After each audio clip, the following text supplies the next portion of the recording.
Freestyle Travel. Hey everybody, this is the Freestyle Travel Show. I'm your host, Kenny Flannery, and I'm in Mississippi. Yup. Been here a lot over the last year or two, popping in and out, making bivy packs. This time is no different. Just trying to make these bivy packs, man. It's my backpack that transforms into a little bit of a tent. You guys know that. If you don't, shit, I'm trying to sell some. FreestyleTravelGear.com. I've been selling some. Basically, I did that Kickstarter back in the day. My whole timeline is so screwed up, man. Like a year ago, less than a year ago, whenever I did that Kickstarter. Yeah, it was about a year ago. And yeah, so I've got more material left over and more people who generally have been expressing interest, so I'm making more. So yeah, you can go to freestyletravelgear.com and order yourself one, because that's what I've been doing here. But yeah, last episode, where I left off, that was a Liz Stewart episode. That was an intense one. That was Liz Stewart, this girl I met in Alabama sometime last year. And yeah, did this whole March for Marijuana. Skipped town before it happened. Took off with a bunch of people's money. Well, better put, she spent the money before she even left. And just disappeared off the map. Anyways, I did an episode with her catching up, because I lost track of her for a long time. And yeah, found her in Albuquerque. So that was the last episode. If you guys listen to that, that's where I was. I was basically road tripping across the country, driving my friend's Jeep from San Diego to New Orleans. So I stopped in Phoenix, and then I stopped in Albuquerque. And yeah, I hung out with her for a few days or a week or something. I don't know, a little while. And yeah, felt that moment where it's time to leave. That's often how it goes with me. I'll just wake up in the morning and be like, yeah, I'll be hanging out here for a few more days. And then just some moment hits. I'm like, nope, time to go. The itch is on. So yeah, I took off, and damn, I drove straight. I drove straight from Albuquerque to New Orleans, stopping only for gas. That was it. Only for gas, and once to pull over to the side of the road when the police pulled me over. Got a little speeding ticket in there. I'm pretty good at driving. Aaron doesn't think so. But I'm pretty good at driving. I'm just not good at legally driving. I don't know. I'm just so used to, like, I grew up playing Mario Kart and everything. Like, that was, before I had a driver's license. You're playing Mario Kart. So you're on the road, in a way, in a video game, but, like, that's your sensory deal, is you're on the road. And the whole deal is to get in front of the car that's in front of you. So that's how I drive. That's how I drive. If I'm on my own, if I'm on a road and there's no cars, I'm just sort of kicking it at like 70, 80 miles per hour. I'm good. But if there's a car in front of me, I'm like, especially if they're just like a little bit in front of me, just like kind of hanging out at around the same speed or a little bit faster or slower, I definitely got to pass them. So anyways, one of those cars that I passed in the middle of the night was a cop. So yeah, he pulled me over, and my friend Shauna, she had given me, I reached in the glove box to get whatever he asked for, your license and registration, all that. So, and boom, I opened the glove box and there's an envelope with my name on it, Kenny Flannery, and I'm like, all right, sweet. That's got to be all the stuff. And she had like really been proactive. She like printed out a big blown up copy of her ID and stuff. And cop was taking a while, and I guess he had actually called her while he was in the car, just making sure I wasn't stealing the car. Been arrested for that once. That's a whole nother story. Can't go to Canada anymore. Yeah, so anyways, he comes back, and I don't know, I'm so used to dealing with the police hitchhiking. I never ever get screwed, So I was kind of in that mindset, just super casual with the dude, just talking, answering questions. So I don't know, part of me thought I wasn't going to get a ticket, but that's driving. That's why hitchhiking is the ultimate form of transportation in the end. So anyways, that was that drive, just driving straight, got a ticket. So I wrote that book, 6-pack of hitchhiking stories. You can go on Amazon and get it. But my whole first royalty check is finally going to be coming in, I think, in the next couple weeks. And it's all going toward that speeding ticket. So this whole book that I took months to write, yeah, my big first paycheck is just gonna be gone. As soon as it gets here, it's, yeah, all gonna go to that speeding ticket. I kind of thought about not paying the ticket for a little bit, but it looks like it'd be a problem. It looks like it'd be a big problem if I didn't pay it. Because I deal with the police, like I was saying, so much, like hitchhiking. They usually run my ID, and like it usually is fine, but I think there'd actually be a warrant out, and it'd be nationwide, not just Texas. And avoiding Texas is not really feasible. I mean, I could, but it'd be kind of a pain. So that's that. But whatever, it is what it is. I got to New Orleans right there in the morning. My friend Shauna had a Bloody Mary waiting for me. Breakfast cooked up, caught up, and yeah, went on out and about. Had a good time, really. No, we didn't go out to New Orleans, actually. She was going to Biloxi, so we went out and like hit some spots on the way to Biloxi. And my friend's not here, so I just kind of set up shop here and started, sewing up bivy packs. Had all the materials stashed away, kind of scattered, actually. That was kind of a pain. But I found mostly everything and, started sewing, and then went back to New Orleans. There's actually a Flixbus goes from here to New Orleans for $4.99, $5. So I took that to New Orleans and actually got my party time in with Shauna and company and everybody else, and that was pretty debaucherous.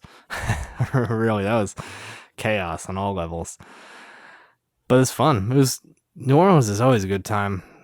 Unfortunately, I left there totally broke. I was already pretty broke when I got there. And we're going to like topless pool parties, and we're bar hopping at 3, 4, 5, 6 in the morning. She works crazy hours as a bartender. So the first night I got there, she literally got home at like 2 a.m. and she's like, let's go out. I'm like, yep. New Orleans is a 24-hour city, so you can do that. And we did multiple times. So I was doing that, and then, kind of a bummer to go to New Orleans and not have the money for food. That's one of my favorite parts about New Orleans, like muffaletta, jambalaya, gumbo, Verdi Mart down there in the quarter. There's a lot of spots that I like, and there's always new spots to discover, and didn't really get to do any of that. And just some really, really drunken nights. Like wandering home, staggering home. Shauna was having some pretty crazy nights. We'd get split up, and it was just chaos all over the place, really. And then finally the morning came where I was going to go, and I was thinking maybe taking that Flixbus again, but I was out of money. Like, I think at that point I was down to about $30 just in life, and I'm like, and the ticket had gone up from $5 to 15, so I'm like, I can't do it, what am I gonna do? I can't. I just got a hitchhike back, so that's not, nothing new, really. So, New Orleans, it takes, from where I was at, took like a good 2 hours to walk from my friend's place to like a reasonable spot to hitchhike. Luckily, some dude picked me up on the way. Like, I just had my headphones in. I was like, because I'm walking through residential and stuff. And this dude just in a pickup truck, once I got closer to the bridge, just knew what I was doing, stopped and got my attention, let me hop in the back, and then the rides began. So I think it took me 7, 8 rides to get back here to Biloxi, but did that. It was a pretty easy day of hitchhiking as far as like the rides coming. And it's a lot more mellow in Louisiana and Mississippi as far as walking on the highway, which is what I prefer to do. I like to be moving. People down here, they pick you up quicker if you're walking, I've noticed, especially the closer you are to New Orleans. There's so many like beggars, bums, and like that generic homeless sort of thing that everyone like packages into one sort of person. So they package me into that too, because I'm a dude on the street with a backpack. So just by walking, sort of separate myself from that stigma a little bit. Like, I just appear to be actually more like someone going somewhere. So I just like to do that in general. I like to be moving. It sucks to be standing somewhere for an hour or two.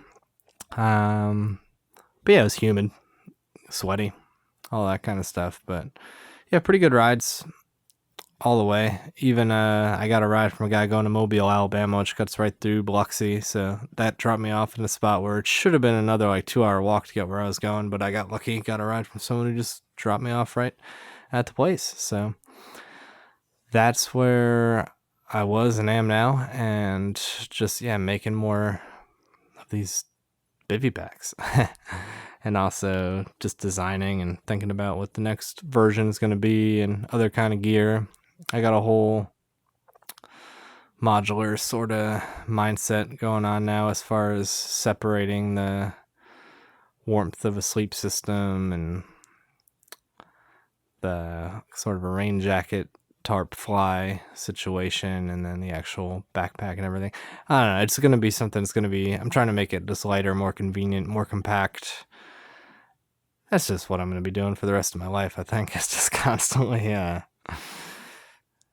streamlining, minimizing what I have without losing the functionality that I need, which is, staying dry, warm, and happy all the time. So I'm just working on that. So I sent out a couple BivyPacks. One went to the United Kingdom, another one went to Australia, and I don't know, I got some more at the ready.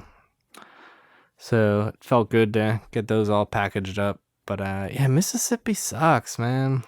I don't know. That's a weird thing to say. I shouldn't say that, but I should say my experience in Mississippi has mostly sucked. How about that? And what makes it cool is actually my friends, and they're not here. They're out of town. So that's kind of been a bummer. Definitely missing them, just being in their house on my own. Without being able to hang out. And Biloxi itself is there's not too many places. I mean, there's the casino scene, which could be a whole thing with the right people on the right night. That could be awesome, and it has been at times. And there's one good bar down the way with good burgers and cheap beers and bartenders at this point who know my face. A couple little bars, but not really. And I don't know. It's not like I go in these bars and I see too many people, I guess. I don't know. It's a weird spot.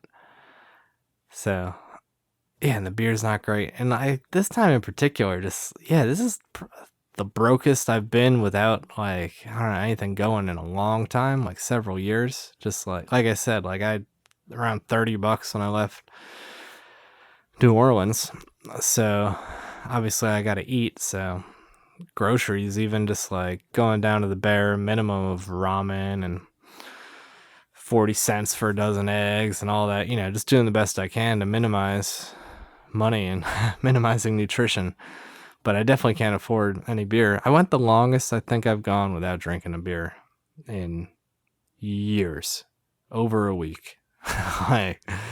Something like 10, 11 days. So finally, I've got a friend who owes me a good amount of money. And every once in a while, he hits me up with a little bit of that. And finally, thankfully, he did just today, which was huge because my student loan is an enormous amount of money that I have to pay every month. It's due on the 20th. This is the 16th. So he hit me up. I was able to pay that student loan. And, I got a beer. Let me take a sip. Shitty beer, though. Shitty beer for sure. This is definitely the longest I've gone without drinking good beer. Last good beer I had was in Albuquerque. It's pretty brutal. Last good beer I had was in Albuquerque. I don't think anyone's ever said that before. I had to be the first at something. So, but I'm ready to go. I'm gonna stick around here tomorrow, and then I think the very next day I'm gonna hitchhike towards North Carolina. My brother lives there. I got some family coming down, so I want to go catch up with them. It's my brother lives there, but for some of my other family, it's a bit of a vacation in a way. So I want to go catch up with them. I'm not sure exactly what route I'll take. I'm gonna let the road decide. obviously hitchhiking here from Biloxi. I got to go through Mobile, Alabama. But then it's either like a north to Atlanta through Augusta kind of situation, or it's all the way I-10 all the way to Jacksonville and up through Savannah kind of thing, or to some other random route that happens. But those are the two most likely routes to occur.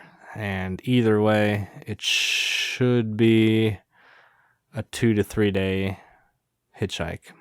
I think if you were to drive straight, the faster way would be going through Atlanta, which would be about 12 hours. So yeah, it all depends on what time of day I get on the road, but yeah, 2 to 3 days is probably spot on. Either way, even if I go through Jacksonville. So we'll see what happens. Could be interesting. I'm not in a super hurry. I mean, I do want to see my fam. They're only going to be there for a short amount of time. And then I might come back here because my friends will actually be back here in Mississippi. So we'll see. But I've got another friend from high school, really, that I haven't seen since then. She lives in Raleigh and is on the travel. So might try to catch up with her in company. And there's some people along the way. There's some other stuff I can make up. There's still this looming potential Reno to Connecticut car situation. I don't know if I mentioned that on the last podcast. Someone wants me to drive their car across the country. Also an old high school friend. But there was like a deer smashing incident. It might make that not a reality. I don't know. We'll see how it goes. But yeah, that's what's happening right now. So not much else to catch you up on. I need to drink some more beer. That's what's up.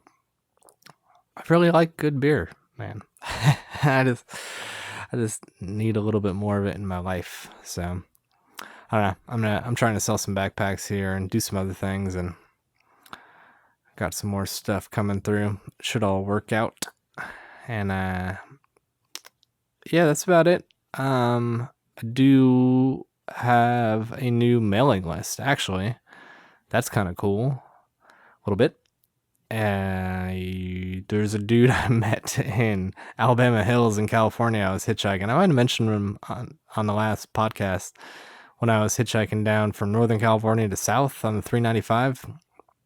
I don't know why. Someone had told me about Alabama Hills on 395, like this cool little like red rocky camping area. And I was like, all right, cool. I'll go down that way.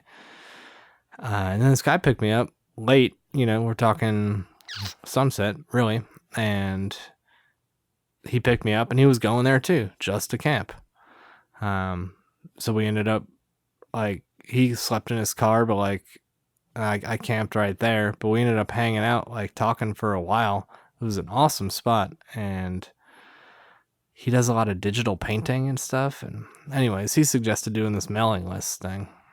Because I was talking about my blog, Hobo Lifestyle, and how I'm a little bit behind. If you go to uberhobolifestyle.com, like I'm finally getting back into it, where I'm writing. I'm going to try to write like once a week these posts, but these posts I'm writing about stuff that happened like 3 years ago. So it's like actively getting updated again, but it's older content, and it's, sometimes it's nice to write about stuff that happened a long time ago. You got perspective, you can foreshadow, blah, blah, blah, but it's really nice to write about stuff that just happened. So he suggested this mailing list where it's like maybe once a month I just kind of hit people up and just write this kind of personal email and say kind of what I just said just now, but in words. And so I'm going to start doing that. So you can sign up for that. I'll put a link in this episode, actually. But you can also go to hobolifestyle.com and sign up there. And yeah, basically you'll expect kind of a personal little email in your inbox right around once a month. And I'll show a little map of where I was, maybe give some little stats. Got 15 rides and went 2,000 miles in this last month. And then just like a quick, 4 or 5 paragraphs about, yeah, what I did. Just kind of catch you up, and then link to any episodes like this podcast, any new blogs, just sort of like a summary, a little digest of what I've been up to, any projects I'm working on, that kind of thing. So yeah, check that out for sure. Sign up for that. And yeah, that's about it, you guys. So yeah, nothing else to say. I think we covered it all. All right, well, happy days, and maybe I'll do an episode in North Carolina. Maybe I'll do another episode back here. Maybe I'll do another episode in Costa Rica. We'll see what this next month brings. It could be pretty chaotic. All right, cool. I will see you down the road. Plans I made, I need a new escape. With all my shit straight, I'll get my big brain.